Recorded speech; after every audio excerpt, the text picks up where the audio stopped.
Buenos días, buenas tardes, buenas noches o a la hora que usted ve este video, maestra.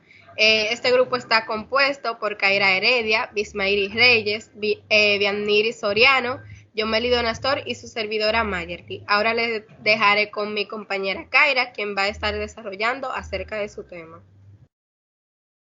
Buenas. Bueno, en esta ocasión estaré desarrollando el tema espectrometría de masas en grupos funcionales comunes. La espectrometría de masas se fundamenta en la separación de partículas moleculares o atómicas por su diferente masa. El proceso de espectrometría de masas comprende básicamente 4 etapas: la ionización de la muestra, la aceleración de los iones por un campo eléctrico, la dispersión de los iones según su masa en relación a su carga y la detención de los iones y producción de la correspondiente señal eléctrica. En la ionización de la muestra, esta se consigue por medio del bombardeo mediante electrones según el proceso que se esté desarrollando. Luego tenemos la aceleración de los iones por un campo eléctrico, en donde se convierte una fracción significativa de los átomos formados en la etapa 1 en un flujo de iones, para luego generalmente ver si estos están positivos y la mayor parte del tiempo tienen una carga única. La velocidad que adquieren viene regida por una fórmula que se va desarrollando en donde se encuentra el electrón y la masa. Luego tenemos la dispersión de los iones según su relación masa-carga, donde la mayoría de los iones formados en la segunda etapa tienen una sola carga, mientras que el resto de los parámetros se mantienen en forma constante. Por último, tenemos la detención de los iones y producción de la correspondiente carga o señal eléctrica, en donde el ordenador al que se está conectado, el aparato manda aquellas señales. Y por último también produce de forma correcta el espectrograma, dando una interpretación de fácil entendimiento. Luego vamos a pasar con la próxima diapositiva.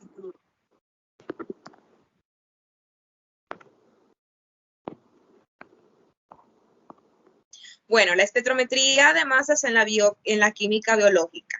Como sabemos, la espectrometría de masas es una técnica de análisis cualitativo de una amplia utilización para la determinación de estructuras orgánicas, por sí sola o en combinación con otras técnicas de espectrofotometría. La espectrometría de masas está fundamentada en la obtención de iones a partir de las moléculas orgánicas en fase gaseosa. Una vez obtenidos estos iones, se separan de acuerdo con su masa y su carga y finalmente se detectan por medio de un dispositivo adecuado previamente utilizado. Un espectro de masa será en consecuencia una información bidimensional que representa un parámetro relacionado con la abundancia de los diferentes tipos de iones en función a su relación masa-carga de cada uno de ellos. Este proceso tiene varios pasos o varias formas de hacerlo. En primer lugar, tenemos que el espectrómetro de masas debe de ser capaz de vaporizar sustancias de volatilidades muy diferentes. Luego, una vez volatilizada la muestra, el espectrómetro debe ser capaz de originar iones a partir de las moléculas neutras en fase gaseosa. Después, una vez generados los iones, el espectrómetro debe de ser capaz de separarlos en función o en relación a su masa y a su carga. Y por último, una vez separados los iones, el espectrómetro debe ser capaz de detectar los iones formados y así registrar la información adecuadamente. Hasta aquí el desarrollo de mi tema, así que los dejo con mi próxima compañera.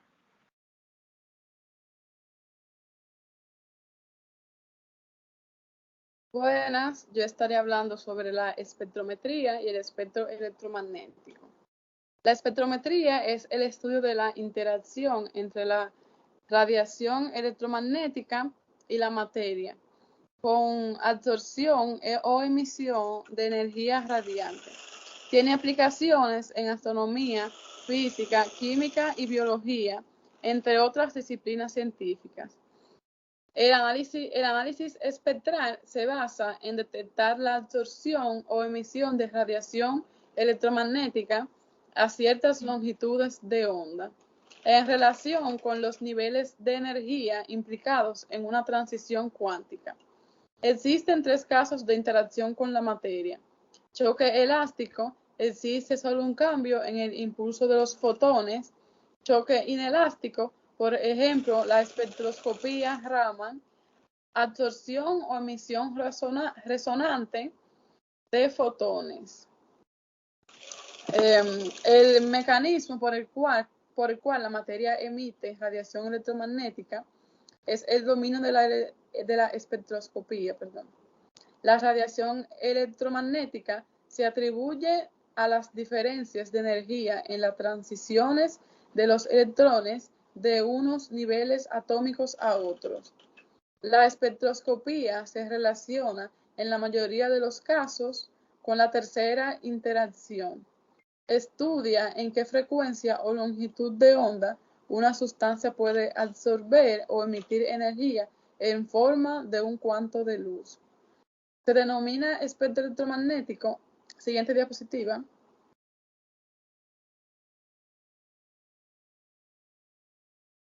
Se denomina espectro electromagnético a la distribución enérgica del conjunto de las ondas electromagnéticas. Referido a un objeto, se denomina espectro electromagnético o simplemente espectro a la radiación electromagnética que emite o absorbe una sustancia. Dicha radiación sirve para identificar la sustancia de manera análoga a una huella dactilar. Los espectros se pueden observar mediante espectroscopios que, además de permitir ver el espectro, permiten realizar medidas sobre el mismo, como son la longitud de onda, la frecuencia y la intensidad de la radiación. El espectro electromagnético se extiende desde la radiación de menor longitud de onda, como los rayos gamma y los rayos X, pasando por la radiación ultravioleta, la luz visible y la radiación infrarroja, hasta las ondas electromagnéticas de mayor longitud de onda, como son las ondas de radio. Si bien el límite para la longitud de onda más pequeña posible no sería la longitud de Planck.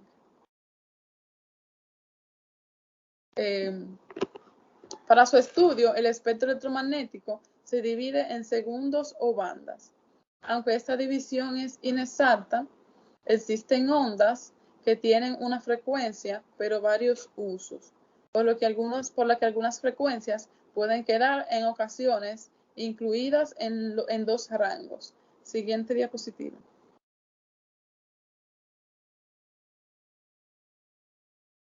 La espectroscopía infrarroja es la medida de la interacción de la radiación, emisión o reflexión.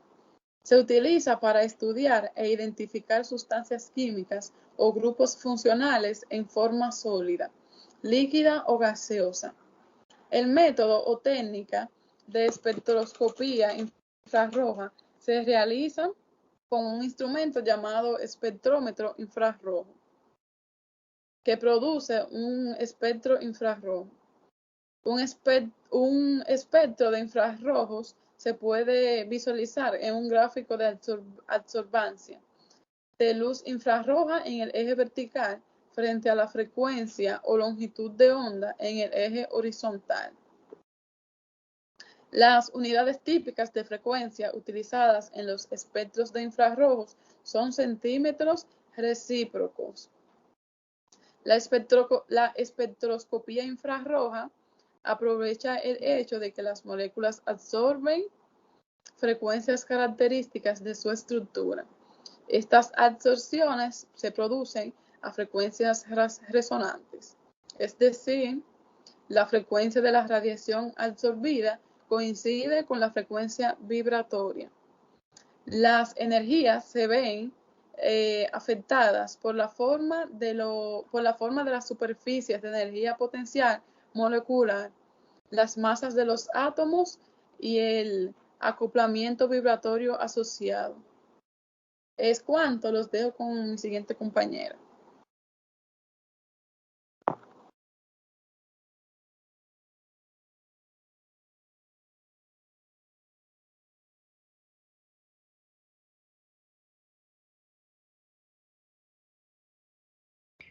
Bien, yo estaré hablando acerca de la interpretación de espectro de infrarrojo. En primer lugar, ¿qué es la espectroscopía infrarroja?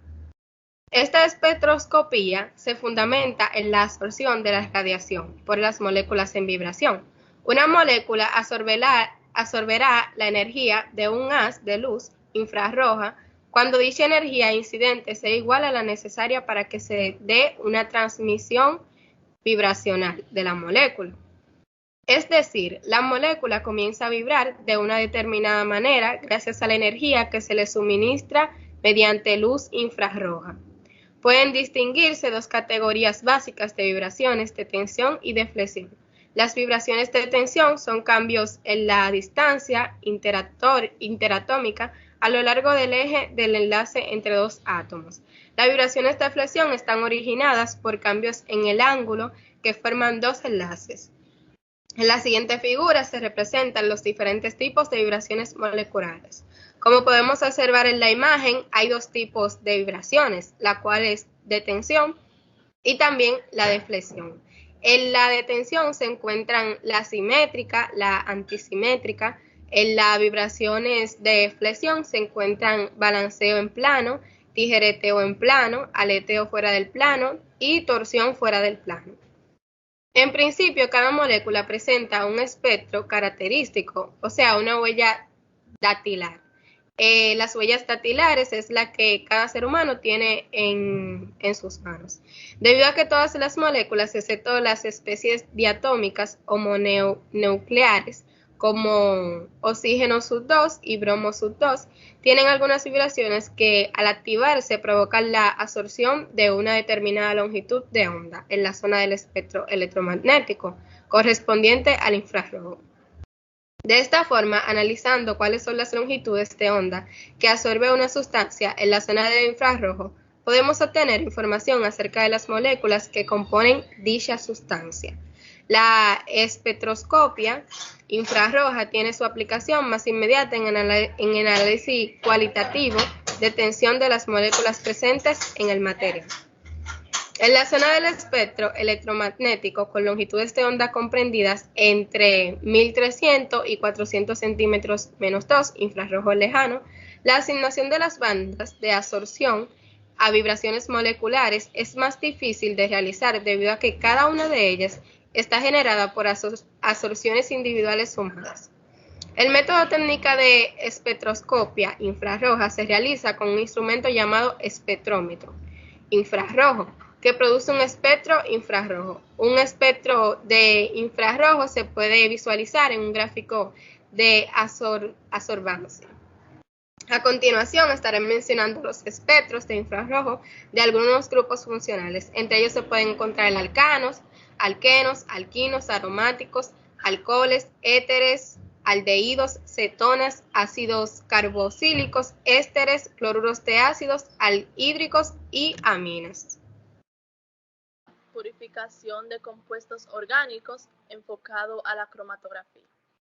La cromatografía es un método físico de separación para la caracterización de mezclas complejas, la cual tiene una aplicación en todas las ramas de la ciencia. Y este es un conjunto de técnicas basada en el principio de retención selectiva, cuyo objetivo es separar los distintos componentes de una mezcla, permitiendo identificar y determinar las cantidades de dichos componentes. Entre los métodos de análisis modernos ocupa un lugar destacando debido a su facilidad para la separación, identificación y cuantificación de diversas especies químicas, ya sea por sí sola o asociada a otras técnicas instrumentales de análisis. Para cumplir dos funciones básicas que no excluyen mutuamente la purificación de compuestos orgánicos, sería separar los compuestos de mezcla para obtenerlos más puros y que puedan ser usados posteriormente. También medir la proporción de los componentes de la mezcla. En este caso, las cantidades de material empleadas son muy pequeñas. La técnica cromatográfica de purificación consiste en separar mezclas de compuestos en función de sus diferentes afinidad entre la fase estacionaria y una móvil. Todas las técnicas cromatográficas, estas dependen de la distribución de los componentes de estas mezclas entre dos fases inmísiles.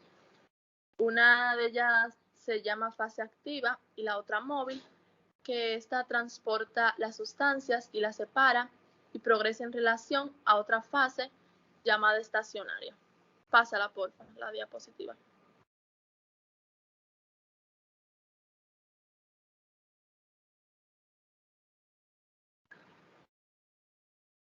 Ahora les estaré hablando sobre los usos de la espectroscopía RMN-1H. La espectroscopía de resonancia magnética, mejor conocida como RMN, es la herramienta de determinación estructural más potente del químico orgánico. Mediante el RMN podemos analizar, entre otros, los siguientes núcleos, que es 1H, 3CC, 15N, 19F y 31P. Los más utilizados en química orgánica son el H1 y el carbono 13C. Los principales componentes de la molécula organas, estos serían. Ahora bien, la espectroscopía representa una técnica de medición científica para estudiar la materia con su acción recíproca con diversos componentes del espectro electromagnético. Y por último, estas pueden medir la luz corrompiéndola. Esta la puede hacer hacia abajo en sus colores y sus componentes con la ayuda de un prisma para estudiar el espectro resultante. Ahora la dejo con mi próxima compañera. Buenas, yo les voy a estar hablando acerca del enfocado de imagen por resonancia magnética, o también conocido como IMR. Pasa la diapositiva. La IMR es una tecnología de imágenes no invasiva que produce imágenes anatómicas tridimensionales detalladas sin el uso de la radiación dañina. Se usa frecuentemente para detección de enfermedades, el diagnóstico y el monitoreo de tratamientos. Se basa en una tecnología sofisticada que estimula y detecta el cambio en la dirección del eje de rotación de protones que se encuentra en el agua que componen los tejidos vivos. Los estudios con imágenes por resonancia magnética usan un gran imán y ondas de radio para observar órganos y estructuras que se encuentran en el interior del cuerpo. Durante el escaneo, el paciente se acuesta en una mesa que desliza dentro de un aparato con forma de túnel. La realización del estudio suele demorar y el paciente debe de permanecer inmóvil. La exploración no causa dolor. Antes de realizarse este estudio, el paciente debe decirle al médico si está embarazada, si tiene piezas de metal en su cuerpo, si tiene dispositivos electrónicos o metálicos en el cuerpo como marcapasos cardíacos o una articulación artificial. Se pueden realizar exploraciones de IRM para determinar el tamaño de tumores que se encuentran y saber si se pueden extirpar a través de una cirugía. Las resonancias magnéticas se usan con frecuencia para tumores del cerebro y la médula espinal, tumores de cabeza y cuello cerca de la base del cráneo, tumores del tórax, especialmente cerca de la pared torácica del corazón, pacientes con cáncer de mama, cáncer de hígado y cáncer de próstata. Ahora voy a estar pasando con mi siguiente tema. Pasa la diapositiva.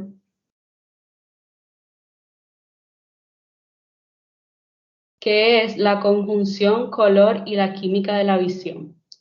La sensación del color se da mediante interpretación del color luz bajo el color pigmento decodificado y reflejado a nuestros ojos. Por tanto, hay que diferenciar los aspectos importantes del color, el color luz y el color pigmento. En primer lugar, el color luz, o también denominado color aditivo, se basa en síntesis aditiva que añade luces hasta llegar a la luz blanca. Este se descompone en luces monocromáticas que son el rojo, el verde y el azul, que al combinarse forman todos los colores del espectro visible. En segundo lugar, el color pigmento, o también llamado color sustractivo, se fundamenta en la síntesis sustractiva que absorbe la luz de los colores primarios aditivos y que las longitudes de onda reflejadas son las que originan esta sensación de color. El ojo humano tiene la capacidad de percibir colores y formas de todo lo que está a nuestro alrededor. Esto se obtiene por medio de las células fotorreceptoras de la retina denominadas conos y bastones. La molécula de retinal puede adoptar dos formas isómeras denominadas cis y trans. Como isómero que son, tienen la misma forma molecular, solo se diferencia en la distribución espacial de los sustituyentes del doble enlace situado en el carbono número 11. La capacidad visual se fundamenta en un sistema de recepción, traducción y codificación de la energía. La actividad visual comienza recibiendo estimulación visible y finaliza en el cerebro con procesos cognitivos de nivel superior. Muchísimas gracias. Hasta aquí ha llegado nuestra exposición. Esperamos que haya sido de su agrado.